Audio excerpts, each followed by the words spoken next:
you talked about them changing history and that this will affect homeschoolers, private schoolers, Christian schoolers in time, and we already see that. David Coleman, the architect behind the Common Core, has gone to the College Board. And on this show, you can also find that archive with Larry Krieger and Jane Robbins from American Principles Project. We exposed the fact that the Advanced Placement U.S. History exam has been changed.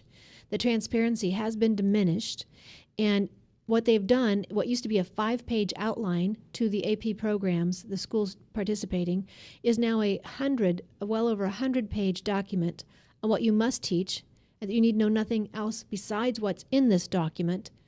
And it's not so transparent anymore. America's triumphs are diminished. Our military triumphs are not touted.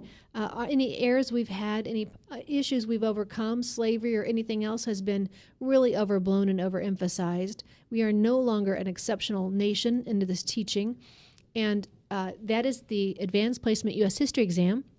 The Republican National Committee, I know, passed a resolution because I was able to draft it with the help of Jane Robbins. It passed unanimously at their Chicago meeting that we would ask legislators, congressional members, not to fund the College Board, not to fund the College Board until we get transparency back in this testing and accuracy back in the content being tested.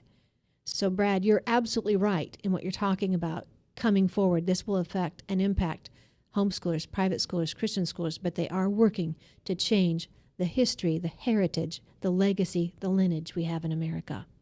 Yeah, because if you can change that in one generation, you can change America.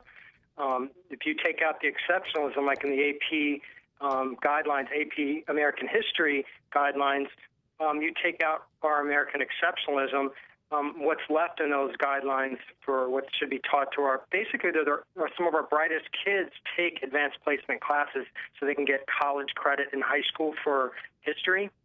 So what remains to be taught and what they're teaching is American oppressionism, victimization, social injustice, imperialism. It's quite disgusting, and they talk very little, if at all, about our great founding fathers and our great military leaders, or our military in general doesn't get much of a mention unless it's in a negative light.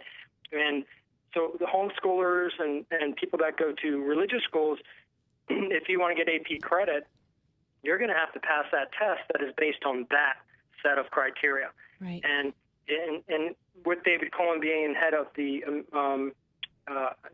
College Board, they've changed the SAT college entrance exam, which affects college entrance admissions as well.